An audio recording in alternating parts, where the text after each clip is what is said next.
So this video is about the RAK wireless helium hotspot. This is one of the ones that I've received of many, and this is about my experience when I first attempted to deploy the hotspot. So as you can see, there's nothing in this box. I've already taken it and set it up somewhere with very good elevation and the use of an Ethernet cable. Ethernet cable is the way to go with this, because then you won't have any issues with ports being closed on your router and having to mess around with any of that stuff. And you'll also just get a better and faster connection when needed. So what I noticed when I was first setting up my hotspot is that they take quite a while to come online, and there can be some issues with getting them to come online. And I see lots of questions of this on the Discord channel, and I figured, why not make a video so I can set some of these issues straight. So the first one is taking a very long time to sync, and being, hundreds if not thousands of blocks, in front of you before you can sync with the blockchain. Now with this, they say it can take up to 72 hours, but I've also heard reports of it taking up to a week. So just be patient as long as it says online and syncing, and it starts to count up, from...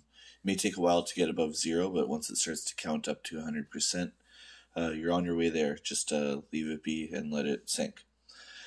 Second is sometimes they can randomly go offline. So if you're in the middle of syncing and your hotspot goes offline, try and wait it out for about a day to see if it will come back online and continue syncing.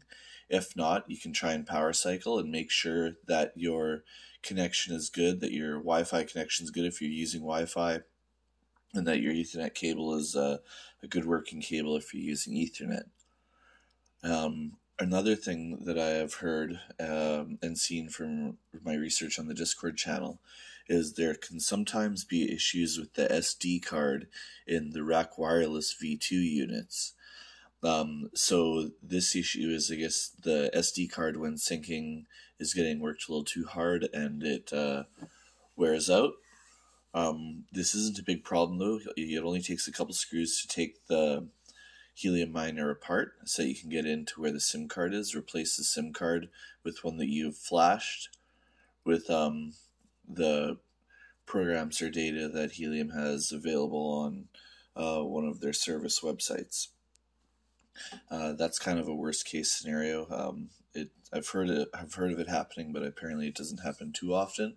So the biggest thing is, if it's taking a long time to online, just try and wait it out. Make sure your connection's good and that you got power to it. If there's any issues though, you can go into the Helium Explorer from your app, and on there is a little megaphone button. You click on that and that'll get you in touch directly with the Helium service team, and they'll be able to help you figure out what's going on with your hotspot.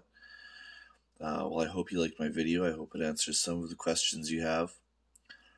And happy mining.